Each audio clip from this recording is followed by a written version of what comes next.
આજે તો મને સિગરેટનું ખોખું ભરેલું મળી ગયું ને વાદળા થઈ ગયા તા ભૂકા કાઢી નાખે એવા.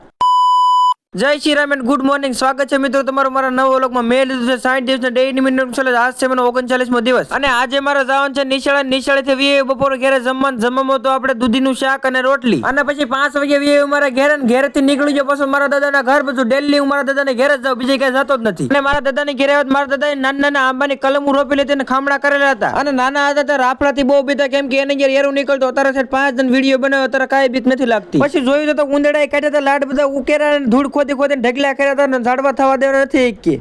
અને રખા દાદાના ઓટામાં જોયું તો લાટ બધી ધૂળ હતી. પછી મને વિચાર આવ્યો કે હું ધૂળ સાફ કરવા મળ્યો, પછી હાવણી લઈને મંડાઈ ગયો ધૂળ સાફ કરવા. અને હમણાંથી તમે કોઈ ફોલો નથી કરતા ને રખા દાદાનું કોમેન્ટમાં નામ લખી દો, તમારી જે મનોકામના ઈચ્છા હશે રખા દાદા પૂરી કરી દેશે. તો જય રખા દાદા. અને મારી પાસે વિડીયો બનાવવાનું સ્ટેન્ડ નહોતું એટલે હું ખુરશી પર ઓછી મૂકીને બનાવતો હતો વિડીયો. પછી હું ઓટો સાફ કરતો હતો, મને કોઠારીની વાહે એક સિગરેટનું ખોખું મળ્યું ને કોને પીધી હોય કોને ખબર. અને મસ્ત મજાનો હેઠલો ઉપલો ઓટો કરી નાખ્યો, સાફ ને કરી લીધા રખા દાદાના દર્શન. પછી હું ઠેલે લઈને નીકળી ગયો મારા ઘર બધું, કેમ કે મારા દાદાને લેવાનો હતો બાજરો. અને ઘેરે આવ્યો આંબાલાલ કાકા આગાહી આપી લીધી આજની. તો વાતાવરણમાં કેવું થઈ ગયું, તો સૂર્ય ફાટ્યો જેવું લાગતું હતું. વરસાદ આવે એવું થઈ ગયું હતું. નળિયા આપણા રહોડાના કાઢેલા હતા બહાર, એટલે હું ચડી ગયો નળિયા ફિટ કરવા અને દિવાલો પર ચડીને બનાવવા માંડ્યો વિડીયો. આજનો વ્લોગ આપણે અહીંયા જ રાખી છે. ગમે તો like share comment subscribe follow કરવાનું નહીં ભૂલતા. તો મળ્યા હતા નવો વ્લોગમાં. જય દ્વારકાધીશ. અને આજના આપણા કુલ 3 ફોલોઅર્સ નું નામ